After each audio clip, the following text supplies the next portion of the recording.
in the hell are you? I'm John Cena. John Cena, huh?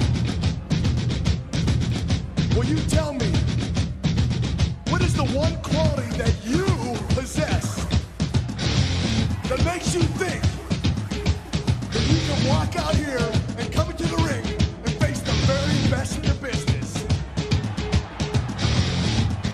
Ruthless aggression.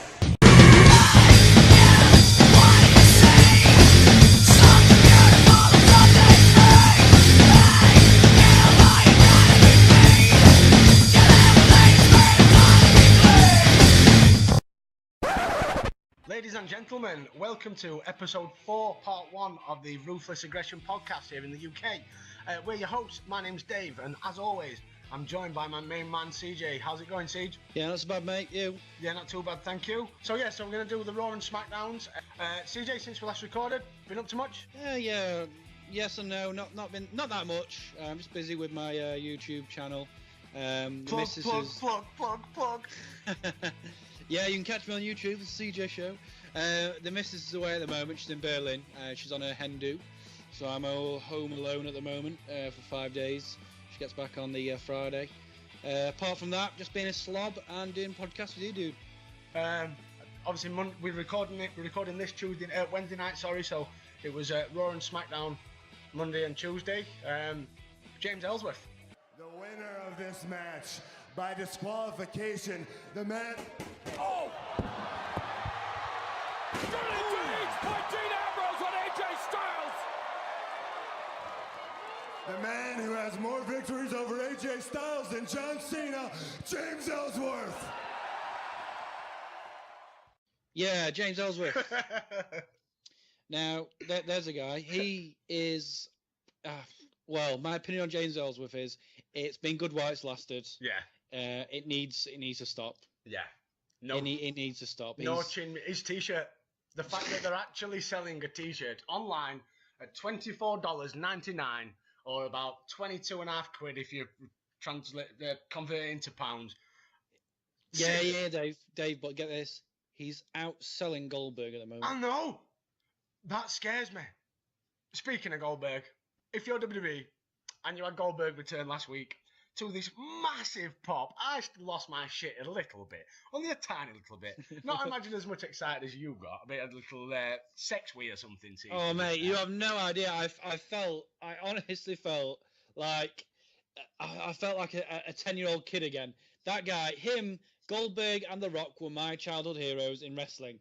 And to see Goldberg live in 2016, doing his epic entrance, breathing in the smoke, you know what? He's actually got better on the mic as well, and the reaction that he got from the fans. Because even though I'm a complete and utter Goldberg fan, I was a bit dubious, thinking maybe the fans might boo him or whatever. But they welcomed him back with open arms. It touched him. You could see. It gives me goosebumps now just thinking about it. Yeah, to be honest. you could see it touched him.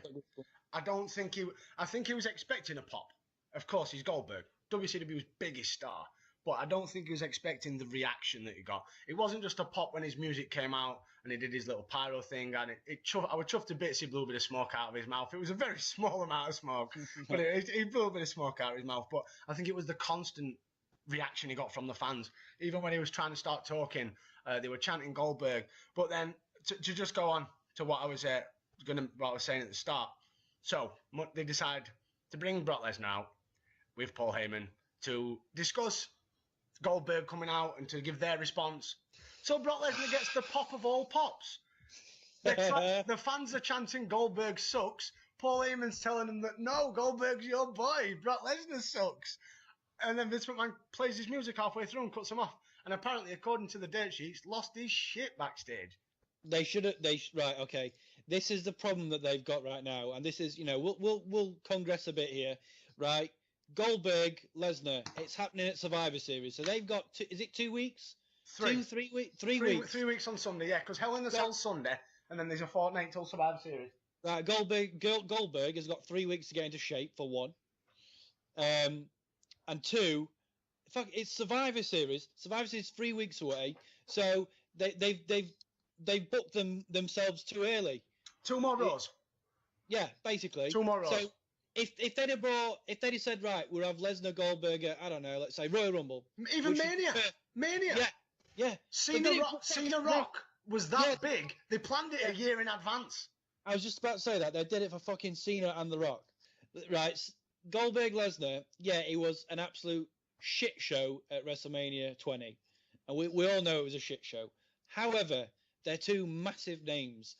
Why would you give them a match 3 weeks away when there's so much potential for them to have great storytelling and, have backstage brawls between them? And, we probably will get a backstage brawl with them. I think that might happen within 2-3 weeks. Or it might just be a shitty contract signing before Survivor Series. And we all know that ends up. No, well, to be fair, I want to touch on this as well. The contract signing on Raw on Monday with Sasha Banks and Charlotte didn't end in the scuffle. Well, that's another thing with Sasha and Charlotte. It's weird because they're meant to be enemies, but in a weird sort of way. Respecting each other. Yeah. It's odd. Like I want to see some full-on heat between them both, but it's like with Charlotte, she's a good heel. I love her as a heel, but you could say something to her and she can just like wave it off, rather than getting aggressive about it. I want to see an aggressive diva. It's got potential to be a good feud, but it's too much of it all the time. Yeah. But I remember back in the day, they always want to go back to it as the ultimate women's feud of Trish and Lita. And they weren't having main event promos. They were There were 4 or 5 backstage segments through a night.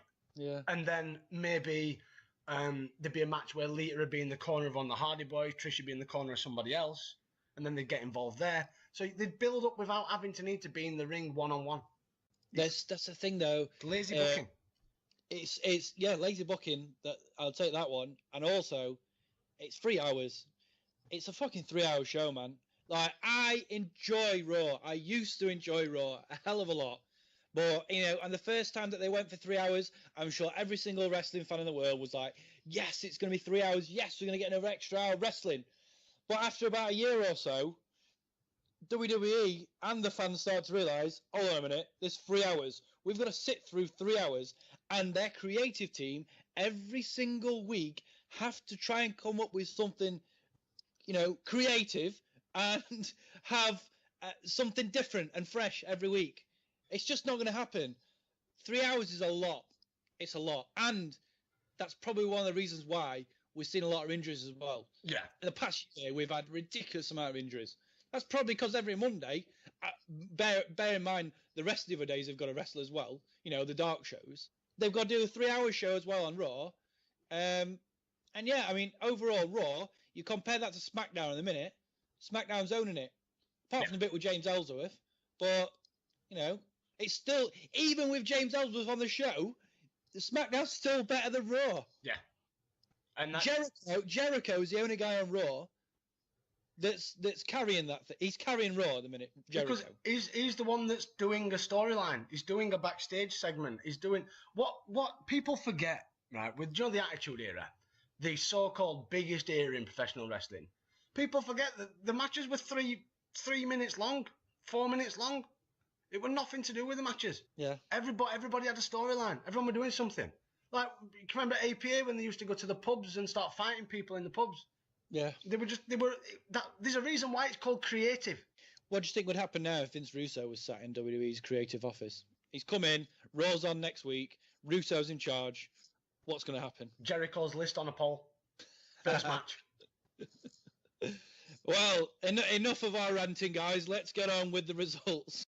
Now get the guns, the drugs from my generation. I'll take the fall, the state, and across the nation. And it's a sin, the cost, the fake, the fraud, the messing with me. Come on, come on, come on, let's get it on. Move to the music, play that music.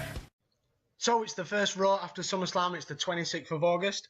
We are live from Madison Square Gardens in New York City. JR goes absolutely wild as over 16,000 fans are in attendance. Eric Bischoff, he opens the show, welcoming everyone to Monday Night Raw.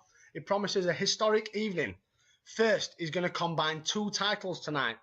You ready for this, CJ? We are combining the hardcore title with the IC title. We have got Tommy Dreamer versus Rob Van Dam. Wait. Does this mean the end of the Hardcore Championship? This means this is. Well, I don't know. Let's get to the results. We don't know, do we? We don't know. But this potentially could be the last ever hardcore match that you'll ever see for the hardcore title. He also says that we're going to honour a Hall of Famer with a Lifetime Achievement Award. So I'm asking you a question. It's 2002. It's the night after SummerSlam. A Hall of Famer is going to come out on the Monday Night Raw. Who would you pick? Oh, God. Hall of Famer. Somebody who is a Hall of Famer. They're in the Hall of Fame. It's 2002 and they are in the Hall of Fame. Mae Young. You're wrong, but we'll see how we get on. Fabulous Moolah. You're double wrong. We'll keep having a go until we get to that point. Keep having a drop in if you think. Right, yeah. So then Bischoff introduces the new WWE champion, Brock Lesnar. He comes out with Paul Heyman. JL comments how he's only 25 years old. And he also comments that we'll get an update on Shawn Michaels' condition later on. As Heyman, this got to me, this. As Heyman begins to talk, the crowd are chanting, Rocky, Rocky. This is near enough the same crowd probably that last night in SummerSlam were chanting Rocky sucks because they knew we were going away for a movie. I don't have an answer for that one. WWE fans. Are they in the same arena? Are they in the same area? No.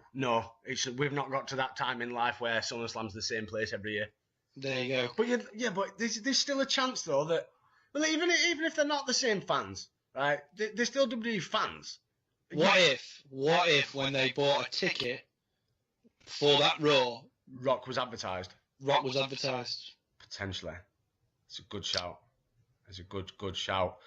So Heyman's in the ring. He begins his promo. It was quite funny. He lists loads of legends that appeared at Madison Square Garden. Guys like Bruno Sammartino, Pat Patterson, I believe he mentions. And he says they can all be combined and they wouldn't even equal Brock Lesnar, which he's probably right. Yeah. Absolute beast of a man. Heyman says the funniest thing is, which he loves telling everybody, that he told you so. Then Brock spoils the promo by opening his mouth. Brock does a little bit of I hate hearing Brock Lesnar on a microphone. That's why he's got Paul Heyman. And then HBK's music cuts them off. The crowd absolutely lose their shit. The last thing they saw was HBK carried out on a stretcher with it looks like potentially another broken back. Triple H then comes walking out onto the stage in HBK's music, strutting his stuff, thinking he's Shawn Michaels. He says that's the last time that you'll ever hear Shawn Michaels' crap again. He says that he crippled HBK. And then he turns his attention to Brock. He calls him just a boy. He said that he told him that if he wins the title, he'll be waiting for him. And says that Brock owes him one. Because he wants to know if Brock is the man enough to play the game. Taker's music interrupts. This is a big start to Monday Night Raw this. So in Madison Square Garden, we've had Brock Lesnar, Triple H and The Undertaker within the opening 10 minutes. Taker's music interrupts. He says he gets the first crack at the young blood. He says he's the number one contender.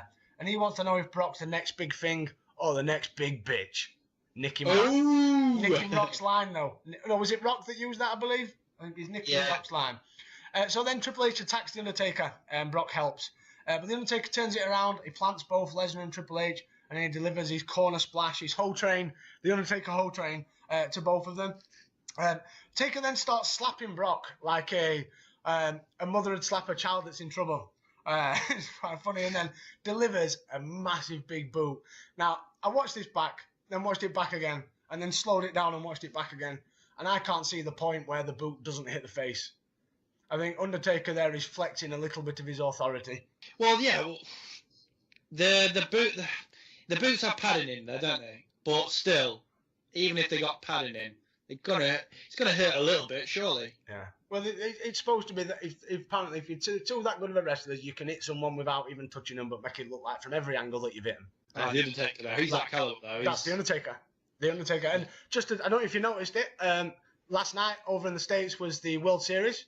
The Undertaker was, I believe, there with the Cavaliers, all dressed up in full Undertaker gear. And he looked good. And he looked good. All these internet stories that he's looking frail. Don't believe what you read on the internet, kids. The Undertaker will never die. He looked good. So I think he definitely wearing a wig, but he looked good. Oh yeah. Oh, of course he's wearing a wig. 'Cause the last photo we saw of him on crutches, he had very short grey hair. Unless you don't know, it may grow faster in Death Valley. Well, he may have he might have had a ponytail and a beanie on. That urn may contain special powers. Well, yeah, Paul Bearer probably gave him some special powers before he passed away. Rest in peace. Undertaker's always had them powers. Undertaker can get lightning in an arena. When there's not even a sky, a closed arena, an Undertaker can draw lightning out of the sky.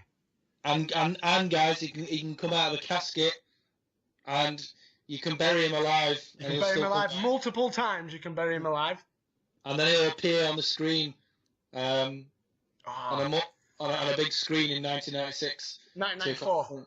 1994 Royal Rumble. Bit of trivia for you. 1994 Royal Rumble. So Undertaker's in the casket. So obviously Yokozuna, it's Undertaker world title. Loads of heels come down. They help Yokozuna, like Bam Bam Bigelow, Jeff Jarrett, the Head Shrinkers, Crush. They all come down, help Yokozuna. They put Undertaker into the casket. Jeff Jarrett's pushing the casket away. Green smoke appears, and then you see Undertaker on the screen, and he seems to lift and rise. It's not the Undertaker in the video. It's Marty Jannetty. Who's Marty in the video? That's Marty Jannetty. It's Marty Jannetty. Dressed as the Undertaker. Yeah, he's the one that rises up through. Really? Yeah. I don't know why they didn't use the Undertaker when they had him rising up through the looked like he was rising up through the Titantron. But yeah, they used Marty Jannetty. I'm gonna have to watch that on the network as soon as we finish recording this. I'm gonna turn the volume down, and I'm gonna do that right now while we're recording. There's a first for you guys. I'm gonna watch the network while we're recording because I need to see this shit. Yeah. So yeah, carry on, Dave. Carry on. Yeah, I will do. So yeah, the point you need to be looking for is when he's in the casket and when he says the Undertaker will never rest in peace, and then like his eyes flicker and he rolls his head to the side, and then you see the body get carried through. The body getting carried through is Marty Jannetty. Okay, so yeah, Dave was right. I've literally just watched the video now. You cannot tell that that's Marty Jannetty at all, even for it being 1994.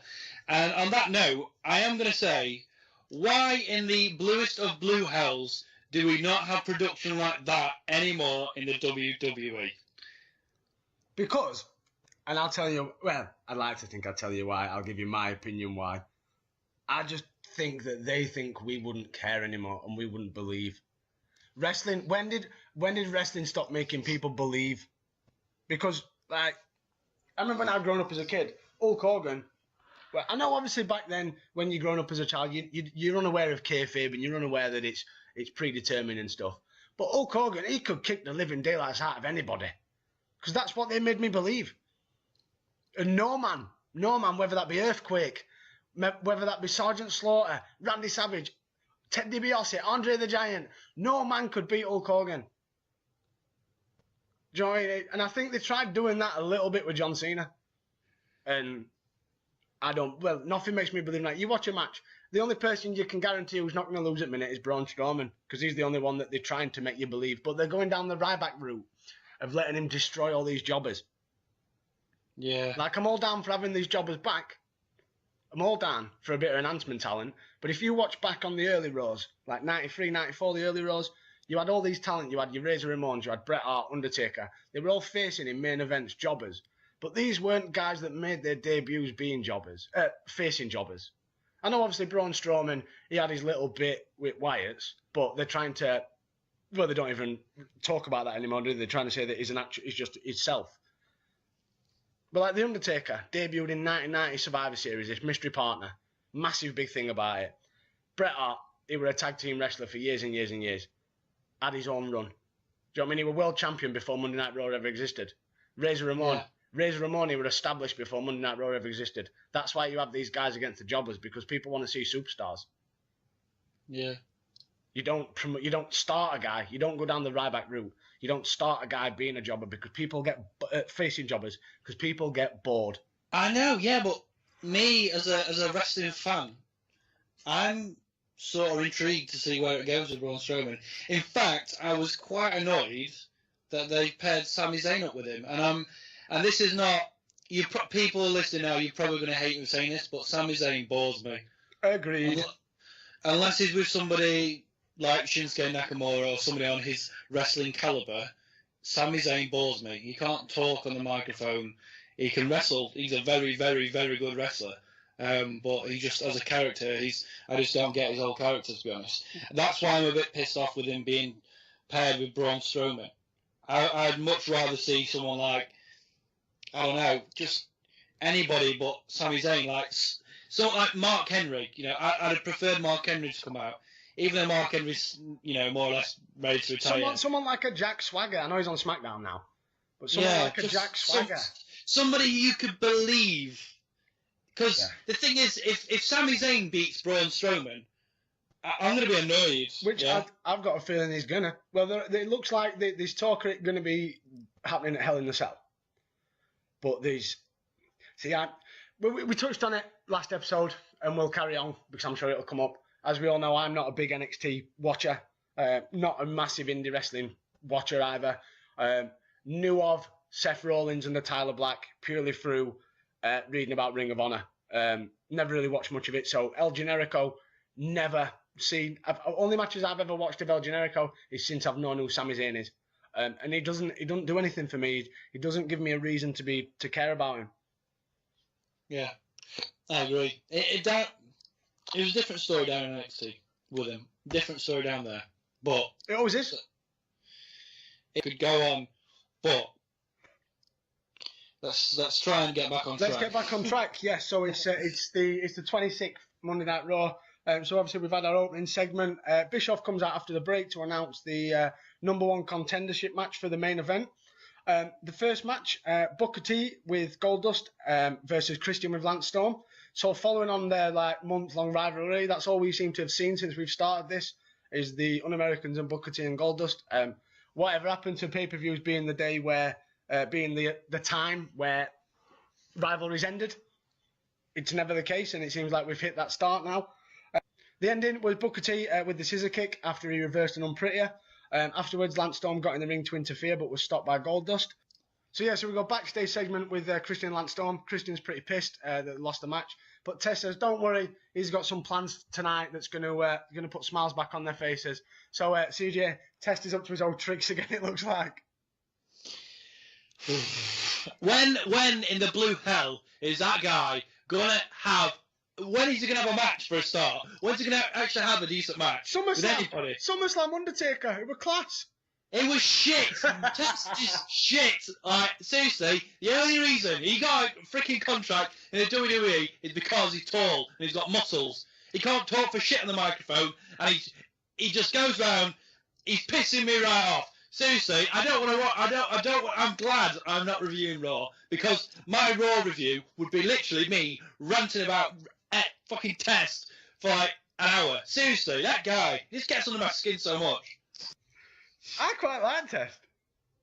I thought Test 1999 when he was having the rivalry with Shane McMahon. We're not in 1999, are we? We're in 2052. It's not that far ago. Give over. We're in 2016 and John Cena's still fucking relevant. Anyway, we lead to a tag team match. This JR pissed me off here, he did. We've got Bubba Ray and Spike come out. So Bubba Ray's not interfering with girls this week or anything like that. We've got a tag team match, good old-fashioned tag team match. He calls them the Dudleys. They're not.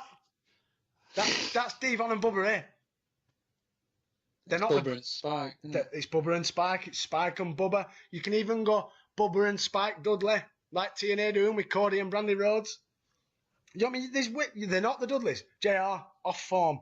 Their opponents, accompanied by Molly Holly. It's Chris Nowinski and William Regal. We cut to a backstage segment with Chris Nowinski being a pervert again. It's week number 4, I believe, of Chris Nowinski trying to bang Molly Holly. So the end of the match, Bubba gets the win with a Bubba bomb. At the end of the match, Bubba pulls Molly through the ring, and it looks like he's going to put her through a table, but she's saved by Nowinski and Regal. Regal ends up being powerbombed through the table by Bubba. He's got old sit down Bubba powerbomb from the top rope. It does look good when he does that powerbomb. To digress, when he came back that year, the year that they've just had in the WWE, he did do that powerbomb through the table a couple of times, didn't he? However, and it was only a little thing that niggled at me, he wasn't doing the powerbomb that he did. He was getting him on his shoulders and power bombing them, and then he'll land on his feet rather than he'll land through the table himself. Yeah, that makes it look so much better. Yeah. We cut to Bischoff talking to the Hall of Famer. You don't see him. So you've got like Bischoff talking, looks like to his office door. You don't know who the Hall of Famer is going to be. Any more thoughts have dropped in your mind who it could be? Seriously, is it a male or female? Can I have a clue? We're male. We're male, and we have a bloodline within the WWE. So we cut then to a backstage segment with Nowinski and Molly. Molly thanks him for the save, and she says if there's anything that she can do. So Nowinski decides to give her a little hug, and then he turns to the camera with this ultra pervy little grin on his face. He still wants to get her banged on. He's trying. So then we go to the ring, and Bischoff introduces the Hall of Famer. Before I say it, any more thoughts? Now, genuinely, Dave has not told me, and I really want to know. I'm going to go. You said Bloodline, Hall of Famer. I don't even know if he's in the Hall of Fame yet, but I'm going to say Jimmy Snuka. Very correct. The murdering Jimmy Snuka comes out. It's not exactly something to get excited about, though, really. No. So we get a little bit of a smushy segment. Bischoff bigging up his career. We get a nice little video segment, to be fair, a little video tribute to Jimmy Snuka's career. You see him jumping off the cage in Madison Square Garden. Obviously, we're in MSG, so it's nice little nostalgia fallback for him. And then guess what Jimmy Snuka has? 3 minutes. He has 3 minutes. Yes. So the Island Boys come out. Rosie and Jamal, they absolutely destroy him. He gets it. Oh, bless him. They must have paid him well because Snuka must be late 50s, early 60s, if not later at this time. And God, he takes an hiding. An absolute hiding. He does his big Umaga splash. Obviously, when he's Umaga and it's turned into one of his key moves. He does that onto Snuka.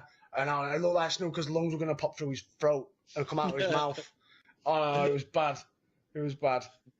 Good. Snuka's only famous for two things: getting a coconut bashed over his head and jumping off a cage. That's it. So we come back after the break and we see Superfly being carried out. When Chris Jericho's music plays for his match tonight with Jeff Hardy. It's not a bad match, that. No. Jericho then attacks Superfly straight away. Puts him in the walls of Jericho. JR is ultra pissed.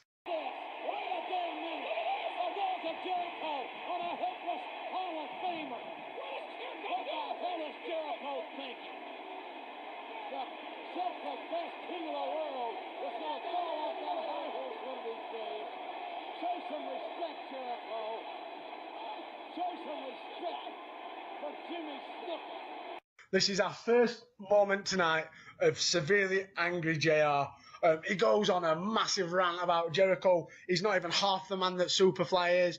And I felt like JR was describing his granddad being beat up. It was that angry. That's how good JR is. JR's just so good at stuff. This is what the commentators are lacking now. They don't have that enthusiasm or that passion to call a decent match. Or just a story. Today's commentary. Let's start with Raw. Michael Cole, I had enough here in 1999, son. Why are you still here? Corey Graves, very massive shame that he had to retire. Stay in NXT. I don't want to listen to you, and I don't watch NXT. Right, so that does for me. And then who else have we got on Raw? JBL. No, we've got Byron fucking Saxton. Right? I remember watching him on NXT when it was the old reality TV series to win a spot on the roster NXT. Fuck me, he were bad then. Fuck me, he's bad now. And then we go on to SmackDown. We've got the only shining light in any commentary in the WWE at the minute. Is it Mauro? What they call him? Yeah. Brilliant commentator. He knows moves. He knows the fucking name for moves. It's a start in the right direction. But then either side of him has got David Otunga. How on earth is David Otunga still employed? And they've got JBL, and JBL's stick's not funny anymore. The only reason David Otunga's employed is purely for the fact that his missus is an Oscar-winning singer. Yeah.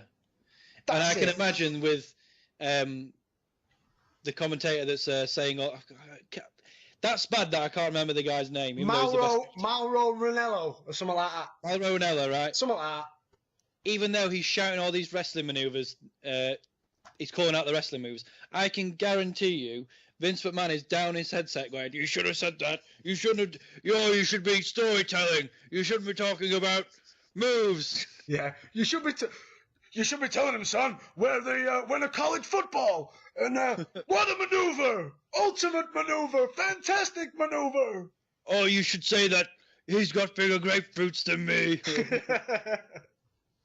I would love to hear what goes through what they hear on a 3-hour episode of Raw. I'd love it. I'd get sick of it. I would get sick of it because you're a puppet. You're not a commentator. You're a puppet. That's what you are on Raw or SmackDown. You're limited to what you can say, which I don't think they should be. But obviously, it's a formula that works. It does work because they wouldn't have been doing it as long as they have been. But I think if they were let loose and they were allowed to say what they wanted to say. Oh yeah, and it's the 3-men boobs as well. I know Vince loves it. Vince absolutely loves his 3-men boobs. But I don't know if it's a nostalgia thing because everyone was used to it and everyone grew up. Well, I did myself. Grew up on JR and the King. And to be fair, Michael Cole and Taz, they were good together. Yeah, but I don't know whether it's just me bit with the nostalgia or the fact that I firmly believe that a 3-man announce booth just doesn't work. No, because there's always out of those 3 men, there's always going to be one that's the best. Yeah, there's always a main guy. It always used to be you had your commentator and then your colour commentator. So your colour commentator with King, who used to drop in with little anecdotes and little puns and little fucking puppies and all that sort of stuff. Yeah, but now you've got everyone trying to be the main guy, and then everyone just because JBL plays the heel commentator, why is all of a sudden Corey Graves playing the heel commentator, always picking on Byron Saxton and stuff? And it's remember, don't be a bully, be a star. But no, we'll have our talent bully each other. Anyway, Chris Jericho promo. So Jericho gets on the mic.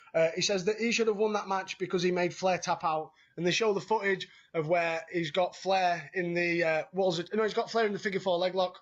Flair's holding the rope, but at the same time he's tapping out. He said that he's pissed and he's going to take his anger out on Jeff Hardy. So the next match, it's Chris Jericho versus Jeff Hardy. Jeff wins after Chris Jericho refuses to break the walls of Jericho after Jeff grabbed the rope. It kept him in the hole for a good 2 minutes until loads of refs and even Sergeant Slaughter came down to pull him off. Fan sign of the night. Fozzy played My Skull Prom. Then we go backstage with Terry Reynolds, Paul Heyman and Brock. He says who would he prefer to win the number one contenders match? Because he doesn't care. Doesn't make a difference. Terry keeps pushing him for an answer and he keeps saying, nah, not bothered. I'll beat them both. Now that, my friend, is confidence. Yep. And then we go to another backstage segment. It's very backstage heavy as Raw this evening. We get the Un-Americans discussing Test's idea in a little bit more detail. He says, right, let's go to the ring and I'll explain my idea. So, excitement. What the Un-Americans going to do? Test does a promo, laying on a massively thick Canadian accent, which was quite funny, to be fair to say. I think he was raised in Canada but lived in America for most of his life. Angry JR gets mad again. He calls him a son of a bitch. He's absolutely going wild. How dare he talk about America like this? Then all of a sudden, Kane's pyro goes off. Yes. Yeah, I remember this now. But massive pop. But no Kane. What? So Test then gets the American flag with a Bunsen burner. JR's going fucking wild. Absolutely apeshit. Crash. Kane's pyro appears again. And it's his actual theme tune. And guess who makes his return? It's the Big Red Machine. Well, we are back live here, ladies and gentlemen. Before we went to break, we heard what I hope is nothing more than a threat. Because we heard that he's got a blowtorch in his hand. It's not a threat, JR. I cannot believe. Look at this. The blowtorch is red, white, and blue. Now this is, don't tell me he thinks he's going to do this right in the middle of that ring. In the middle of that ring here in Madison Square Garden. In New York in him. He thinks he's going to burn an American flag. I don't like these three guys' chances of getting out of here. These un-Americans have got to be stopped. Arrogant, disrespectful. Oh, yeah. Oh, yeah, big finger. You know, I really think it's about time you Americans realize what the rest of the world really thinks about you. And to be honest, I couldn't think of a better way than this.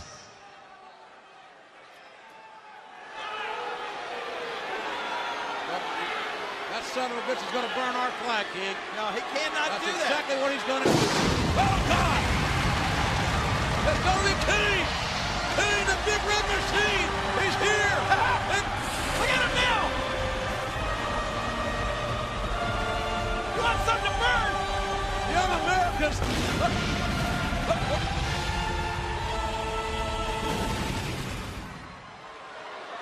Oh, damn it. Man. Kane is coming back, but it's one of those promo things. I think those three are wearing black colored pants. He's going to do it again. That son of a bitch is... Okay, what? Wait a minute. It is Kane! It is Kane! It's him! My God! The big red machine is here! I am good about that. However, that was probably the biggest pop Kane's ever had and ever will have. That, from what I can remember. But then how do you kill it off within 3 minutes? You do this. You have Kane come out. JR's losing his mind. He's destroying the un-Americans. JR has a little bit of a sex wee. He makes a weird little high-pitched noise. Booker T then comes in to help his mate out, even though him and Kane, they've been friends for years.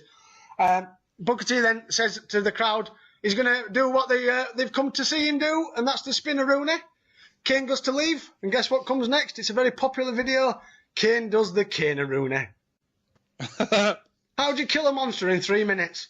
That's pure. That doesn't even make any sense. No. Why would they do that? WWE logic. The fans, they're going to go wild because Kane's returning, but the fans also love Booker T spin-a-rooney. So let's do somebody else doing it because the fans will love it just as much. That doesn't... I don't know, because every time we talk about stuff like this, it does remind me of the fact that it was 2002. Yeah. So back in 2002, I probably would have enjoyed it. I'm not going to lie, because spin-a-rooney was massive back then. So then Stacey Keibler comes to the ring. Howard Finkel's already in the ring. She says she's out here to make sure that Trish Stratus doesn't interfere in the next match, which is a evening gown tuxedo match. We have Lillian Garcia versus Howard Finkel. Well, I definitely know who I want to have their clothes taken off. I want it to be, Lillian Garcia. Underrated. She is fit. Like, she is fit. Well, I would love to see her naked. Guess what? Do we get to see her naked in this? Or is it the Fink? No, it's the Fink. The crowd boo the absolute living daylights out of the match from start to finish. It was terrible. It was absolutely terrible. At the start of the match, Howard Finkel got on the mic and he's going down this little sexist route. And he's saying, this match is going to finish how it should be with blondes laying down on their backs.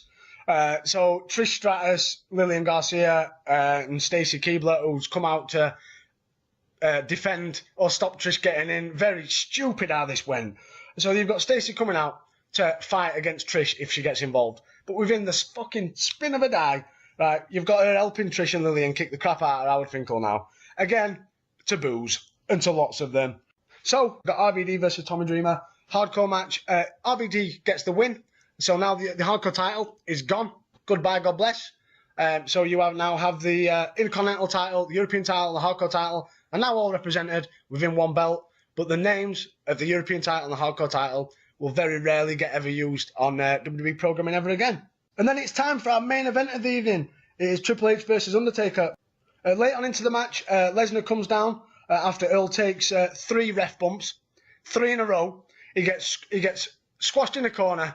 He gets pushed again, and then he takes a clothesline. Earl Hebner knew how to take a ref bump. He loved taking a ref bump. Lesnar distracts Taker to allow Triple H to make a low blow. Lesnar then strikes Taker with the belt, allowing Triple H to make the pin. Lesnar and Heyman then walk back up the ramp. Triple H stood in the ring a bit perplexed as into why they've just helped him out. Obviously, they had a little bit at the beginning where he's saying he owes him one. Could it be on the back of that? As it stands, we have now got a new number one contender. We have got Triple H, who's going to be against Brock Lesnar for the title. Until we cut backstage, where Stephanie McMahon pulls up in a limousine, all smug with Eric Bischoff, and she says, all well and good, you've got a number one contender, but for what? And then Brock Lesnar and Paul Heyman proceed to get into Stephanie's limo and say they have exclusively signed with SmackDown as Raw goes off the air. That's a big win for my boys. I don't have a champ. Yeah, I've got a number one to contender for what? I've just got rid of the in the space of a fortnight, I've got rid of the European title, the hardcore title, and now I've lost the World Championship. I've got the IC belt, that's it, and the tag straps. Yeah, that's it's not good for you. Not good for Raw. Good Raw, though. Overall, I'd say it's a pretty impressive Raw, to be fair. Talent heavy again. Absolutely. You've got your wrestlers on SmackDown, you've got your stars on Raw. Yeah, I'd agree. I'd definitely agree. I'd say I like Raw for the comedy. There's a lot of comedy. Too much sometimes. But again, we're different, completely different wrestling fans. I would say that Raw, I find certain parts of Raw better than what you'd find, I think. No, totally agree.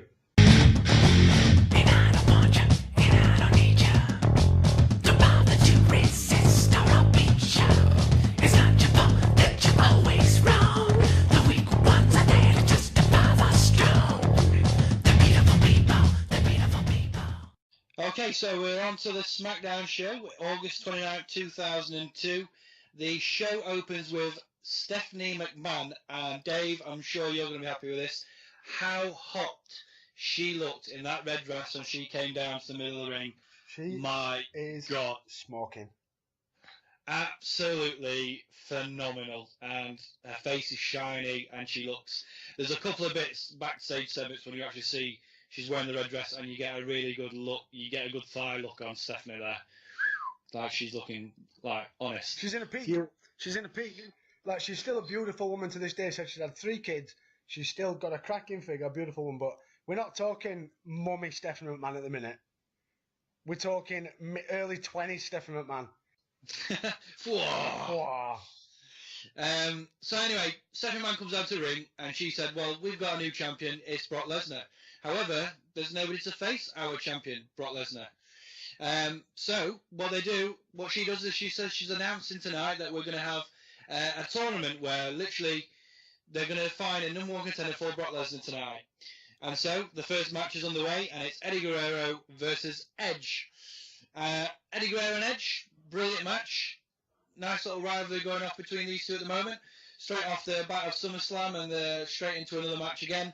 And Eddie, I think this is one of the first bits where you actually see Eddie with his lying, cheating and stealing. And this is a brilliant spot that he does. I don't know if you've seen this bit, Dave, but basically Eddie gets the win. And the way he gets the win is he goes outside the ring. He gets 2 steel chairs. And with those steel chairs, he stands against the apron with the chairs, puts one chair into the ring. The referee sees this chair. And Edge grabs the chair, and the referee takes it off Edge. Obviously, the ref is distracted. With the other chair Eddie had on the apron, he slides that one in, holds it against his chest as Edge goes for a spear against him into the turnbuckle. And then, obviously, Eddie gets the pin.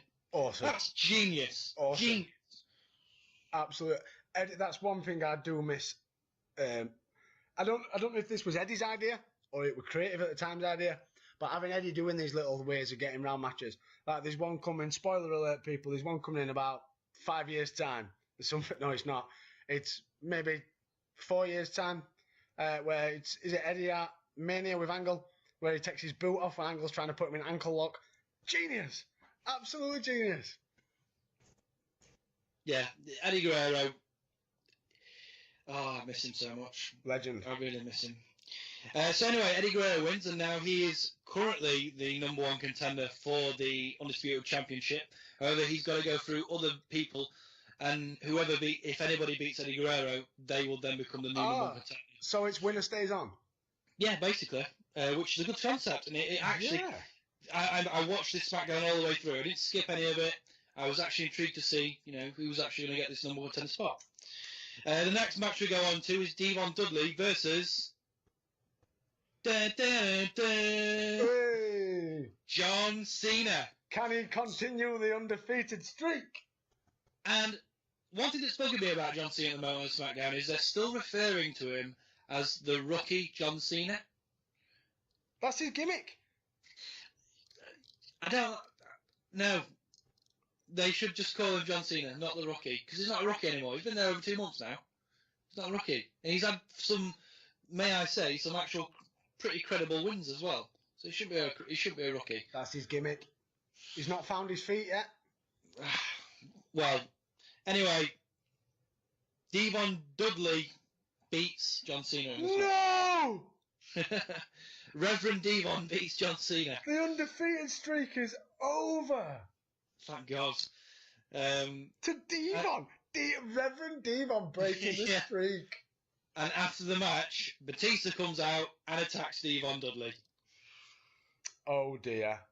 And he does, my God, the spinebuster Batista delivers. His early spinebuster. I'm not talking 2006, 2007 World Champion Batista. I'm talking 2002 Batista spinebuster. And it looks devastating. It looks like it, I say it's quite a lot of moves. I don't know whether, I'm going back to what you said earlier, there's a way wrestlers can do a move where it looks like you're actually connecting when you're actually doing nothing at all. The velocity and power that he puts into those spine busters are ridiculous. They just look painful. Wow. So then we go on to the next match. It's Rey Mysterio versus Rico. Rey Mysterio versus Rico. Yeah. What an odd pairing. Yeah. There's a they are pushing Mysterio at the moment as well. They're trying to get him. He is already over, but they're doing little vigilante videos for Mysterio as well. Even though he's there, they just keep every advert. Even on the network, if you watch it now, it's there. You can see Mysterio is in action next. He's against Rico, and obviously Mysterio gets the win with a 619 and a Frankensteiner into a roll-up pin onto Rico. Good match. Again, going back to what we said about Rico. Rico is a very... he's underrated. It's a good He's wrestler. very underrated. Yeah, he is. Good wrestler. He never gets given his chance. And you'll see that, guys, as we're going further down the line. Rico is one of the most underrated wrestlers from this era. He really is. Yeah. I know we're saying it. We're 4 episodes in? It's coming. I'm telling you now. You're going to sit there watching Rico matches and you'll be blown away. He's, I think, maybe I'm right or I'm wrong when I say this, but I think it really does boil down to his gimmick that he was given. Yeah. And for that time, Billy and Chuck, they needed a mouthpiece, and that was Rico, and he made that work with Billy and Chuck. Another reason to say why Rico was so good, like he gave him a character and he made it what it was. He made Billy and Chuck. Yeah, and he can wrestle. He's a very good technical wrestler, Rico. You watch him, watch him. So the next match we go into, we have a backstage segment with Rikishi. Rikishi is going to be the guy that faces Eddie Guerrero next. So it's Rikishi, Eddie Guerrero, and Guerrero's backstage with Rikishi. And Guerrero basically just says to Rikishi, don't make me angry, or I'll beat you up. Basically, and he says get ready for some Latino heat. And yeah, it's brilliant with. I love it when Eddie gets wound up and gets angry. He's very passionate when he gets angry. So Eddie Guerrero and Rikishi started the fight. Rikishi beats Eddie Guerrero with a kick to the face. Due to pre-match stipulations, Rikishi advances in the number one contender competition. After the match, Chris Benoit attacked Rikishi and locked him in with the crippler crossface until Edge made the save. So we're having a couple more. Edge is getting very. He's loving his run-ins, isn't he? Look at these run-ins. He just keeps running in on and saving everybody. He wants to save everybody. And may I say, I am definitely an edgehead. Definitely. Can I ask you a question? Well, So we've had all these Smackdowns now that we've covered, because we don't seem to get many run-ins on Raw, not that often, not to the level that they do involving your mid card. Do they play the theme music? no. Awesome. Because if you're doing a surprise run-in, why have you got time to tell the man to cue up your music? You need to get out there and help your buddy. Yeah. Yeah, I think the only time that you need to use a theme music is literally when it's somebody that's not been there for a while. Yeah, The only time. look at Kane. Perfect example with Kane. Yep. Yeah, you couldn't. Well, put it this way, you couldn't do it with someone like Gilbert, even if he was making a comeback. You couldn't do it with Gilbert. Oh shit! But then again, you could, because he'd come out with like some fake Goldberg music, so you could With the potentially think it's Goldberg. sparklers and the fire extinguishers. I love Gilbert. That's what they should do. They should bring Gilbert back and then let him have a feud with James Ellsworth. They do it in the Indies, don't they? Oh, do they? Yeah, that's Gilbert's very good friends with James Ellsworth's dad or uncle, I believe, All right. and that's what Gilbert's still wrestling, but he wrestles on the Indies. Wow. Still wrestling. Jesus, Wow. he must be old. Yeah. Well, but look at saying that though, it's one of them things where if that's always been your life and you've got no other career, and if you're not hitting the big time, look at people like Sabu and Terry Funk. Do you know what I mean? Yeah. Guys that have still got to wrestle now because they just didn't make enough money then. Terry Funk must have retired about 19 times. Terry Funk doesn't need to retire though. Doesn't need to wrestle still. He's got a great name and he's got plenty of money. Oh yeah. And I'm sure WWE wouldn't. He would definitely not pass a medical to wrestle on WWE. However, he could still come and be some sort of manager for somebody like Dean Ambrose. I don't know. No, Something. yeah.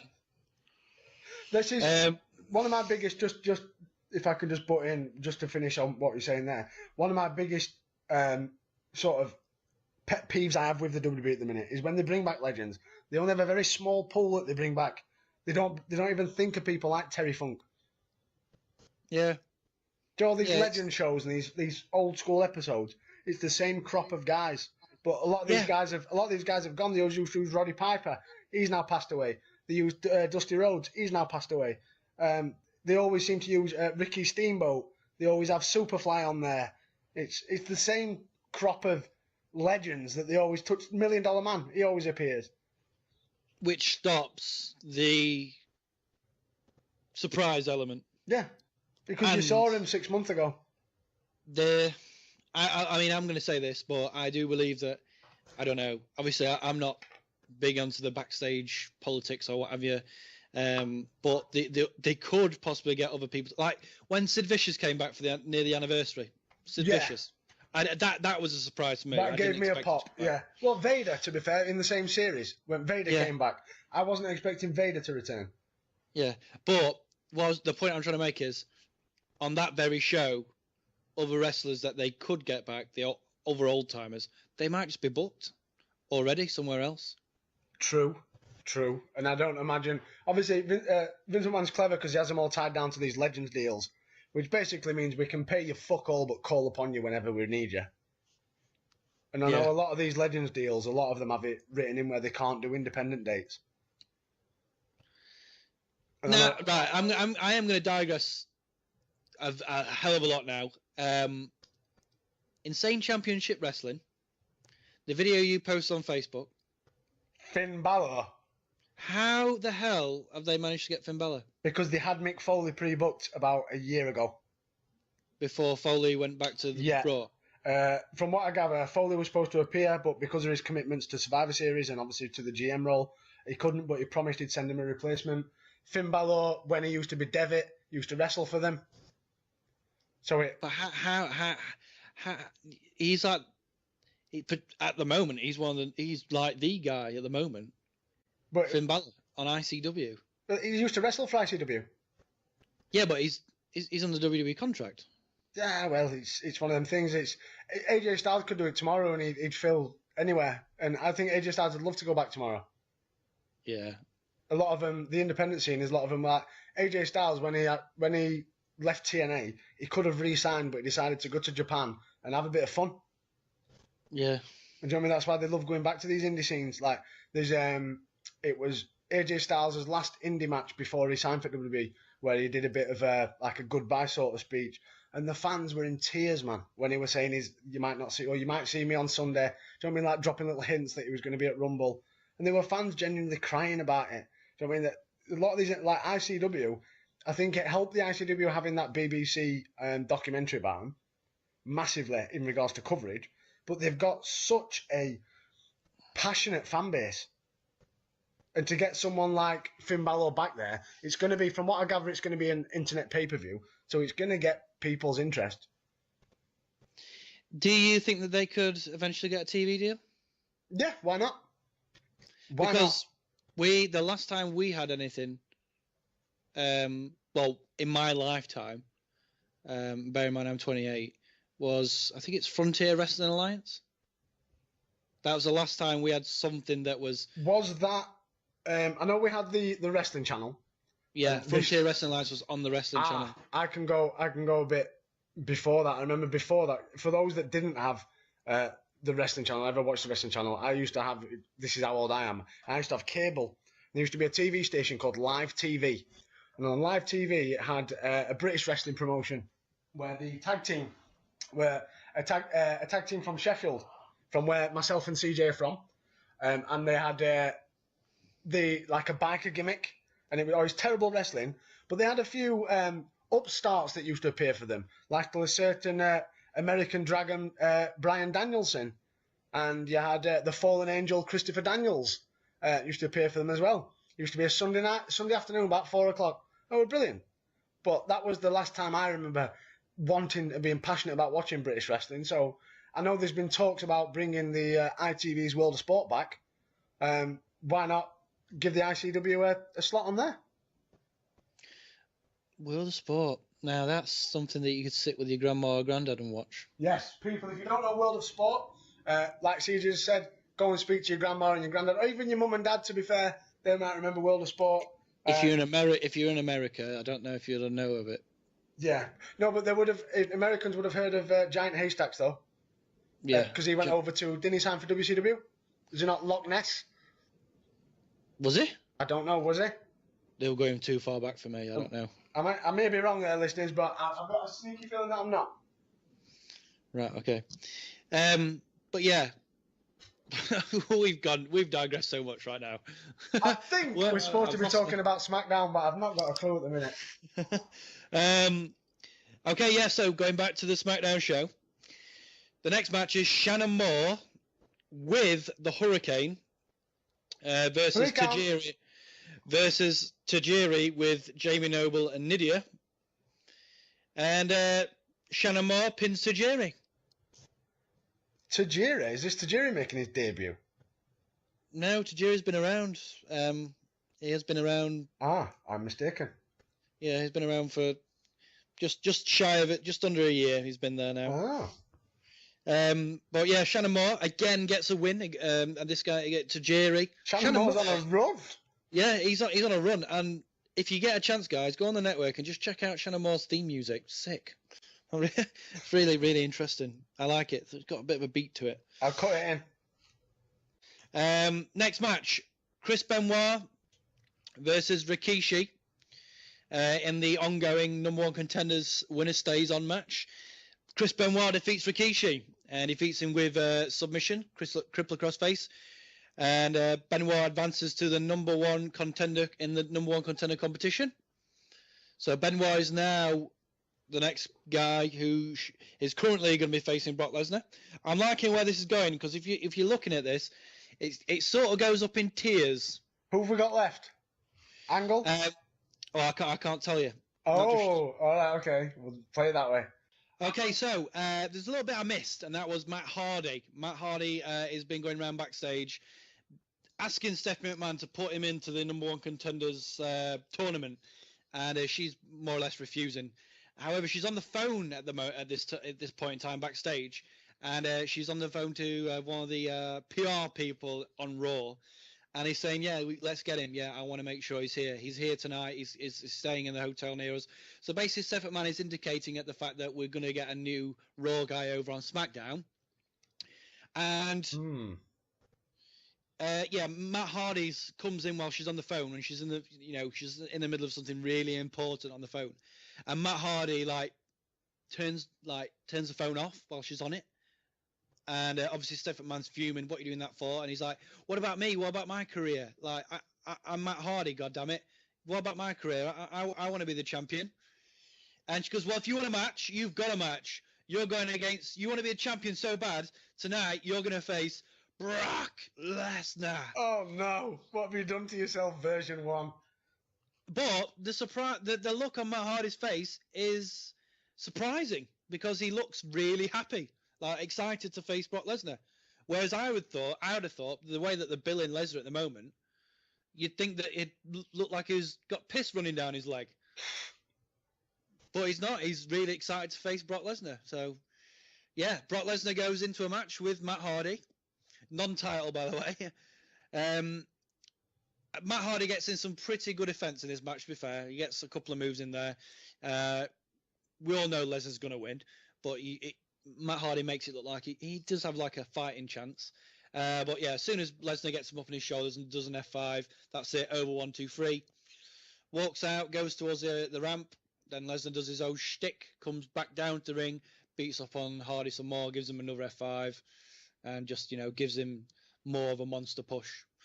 That's Lesnar's bit on SmackDown. Because we've got to make Lesnar look good. So Lesnar beats Hardy, but no, we've got to make sure we make Lesnar look even better, so he needs to go back down and kick crap out of him yet again. Yeah, and you know what? This is the first SmackDown that I believe that Lesnar's not been involved in that much. No. The whole 4 weeks leading up to SummerSlam, he was an absolute... Oh, it was the Brock Lesnar show. Yeah. But now he's the champion. They're laying off him a little bit, which is good. Well, I suppose you've got to push. Now you've got to focus on pushing people to make them worthy contenders for the title. Well, yeah, that's the thing. Yeah, you don't want to make some guy that if you push a guy too far. A perfect example. I'm talking about Brock Lesnar 2016, my friend. Yes. Lesnar right now. Yeah. They've pushed him too far at the moment, and the only way for him to be beat is, I really hope it's Goldberg. I hope Goldberg beats him. Somebody's gonna have to beat him at some point because it's getting boring quickly. I don't want to go in it too much because I know that we will go on loads. But this is what I'm trying to say. Reverting back to SmackDown 2002, they don't want to get into they don't want to push Brock Lesnar too far into being a monster champion, because then you've got, like you just said, you've got to get that other guy on his level. So we go into the next match. Stephanie McMahon comes out to the ring just before the match starts, and she says, "Well, guys, I have got a new guy for SmackDown, and this guy is the Phenom, The Undertaker." Excuse me. The Undertaker comes on his motorbike. It's a big win. I tell you what, SmackDown are getting loads over on Raw at the minute. Championships, massive. It's all right. It's all right. It's okay. So yeah, The Undertaker comes down, and we're now in a triple threat match between The Undertaker, Chris Benoit, and Kurt Angle. Kurt Angle got involved in this match because, well, he's Kurt Angle, isn't he? He deserves to be in the triple. He deserves to be there. So yeah, Angle, Benoit. Basically, I think they didn't have anything else to do with Angle that night. No, but was not Angle the next one in this series? No. Was it not? So Benoit was the winner. Sorry, no, yeah. Angle was the next one. Sorry, that's my bad. Yeah. Yeah. So Angle is the next guy to face Benoit. So Angle and Benoit are both in the middle of the ring, and the Undertaker comes down. Great match. I'd say that this match could have very well been a pay-per-view main event, and they all did their part. Benoit and Angle carried the Undertaker through it, which, again, I'm thinking the only reason why Undertaker gets the win, but the only reason why they're letting the Undertaker win is because he's got more credibility than Angle and Benoit. Yeah. And he's got, I don't know. Like, out of those three, who would have a fighting chance against Lesnar? I would say Taker. The Undertaker, but I'd also say Angle. Angle's in there with a fair shout. Well, you can't write off Chris Benoit. Not really, no. You can't write him off, but he's too small. And that's bad. I know I shouldn't say that, but he is. No, it sounds bad when I say that, but can you imagine Benoit giving Lesnar a German suplex? Yeah. I think 2002, yeah, because Lesnar will move. These days, could you imagine anyone trying to give Lesnar a suplex? It's going to be fun watching Goldberg try and throw him around. Now, do you think? Well, that's the end of the SmackDown. The Undertaker wins. The Undertaker's new number one contender for Brock Lesnar's championship. But do you think overall? Sorry, what do you think of the whole SmackDown? You need to give over Nick and Raw wrestlers. That's a main talking point that I've took out of that. But no, from someone that's not seen it point of view, just listening to you explain it, I'm getting a bit. I'm not so fussed with this. I know they were trying to make a number one contender, but we are now at episode 5 of SmackDown that we've covered. I believe, or episode 6 maybe. And Benoit, Angle, Edge, Guerrero, let them have their own little runs. Let them have their own little feuds with somebody else. You've got a stack full of talent. Let's Angle go and showcase his skills off against Tajiri. Edge against Jamie Noble. Let's just mix it up a little bit. Because these guys are getting that involved with each other on a week in, week out basis. When it comes round to the pay-per-view, when they have supposed to be the blow-off match, I'll be sick and tired of seeing them. I know it's hard to say when I'm talking about people like Benoit and Angle, but yeah, I honestly believe I'd be sick of seeing them. I agree. But yeah, SmackDown as a whole for me, I think it was a good show. But yeah, showcase the talent a bit more. And the one downer from my show is the run-ins. Get sick of them. They need to really stop doing all these run-ins all the time. Yeah, it's like I said a bit ago with Raw. It's a very rare occurrence that you have run-ins. You have a lot. We're a lot more segment heavy, but there's very rare run-ins at the minute. If there is, it's your boy Test. Seriously, I'm getting mad now. I think literally, just the name now is giving me shudders. So, going up to 2016, Survivor Series is just around the corner. Hopefully, we definitely will have got the next part to this out. But as of recording now, the date is the 26th of October. What do you think, Dave? Do you think Goldberg will get Lesnar up for a jackhammer? Yeah. Because he did it before, and all Brock Lesnar's got is just a bit more heavy set. He's not as lean as he were in 2002. He's still the same sort of build, and he got him up with ease back then. So I can imagine if he's gonna, and I imagine they are going to, that spot will be in there. We are going to see a jackhammer, and we will see a spear. Can't say if that's gonna be what Goldberg will win, but yeah, definitely I think he'll get him up. Do you think he could botch it? Oh, that's a 100 guarantee. So that has been episode 4, part 1. We've had an episode of Raw, an episode of SmackDown. CJ, thoughts? First Raw and SmackDown on the back of SummerSlam. Yep, and they're on a roll. Really good. Really impressed. I think in the first couple of this first one we've done since SummerSlam, I think we have definitely gone deep. We've definitely gone deep on this one. So I hope you guys have enjoyed it. Yeah, and as always, guys, you know where to find us. We're on Facebook, we're on Twitter. Just search for RA Era Podcast. We're also on SoundCloud. Always, that's where you'll find our latest content. And we are new to iTunes. We've now been on iTunes for a couple of weeks. We're gathering some momentum. Do not forget to leave us a rate or a review or a comment or a like. We'd love to know your thoughts. We'd love to know your feedback. how are we getting on? How are we sounding? Does it work? Yeah, guys. Does it not work? Let us know. Basically, guys, with iTunes, guys, basically, it's very, very important because at the moment, obviously, because we are a new podcast, and we are slowly gathering the steam that we need. However, we don't know if you've got an iPhone, and if you have got an iPhone and you are listening to our podcast, then just Let us even know. if it's just put a couple of stars on there. All we want to know is how many people are actually listening on iTunes. We need to know. We'd love to know. We'd like to know how good we're getting on.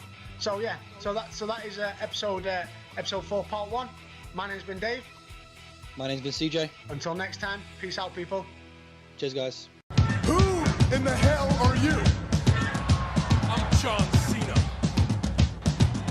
John Cena, huh? Will you tell me, what is the one quality that you possess that makes you think that you can walk out here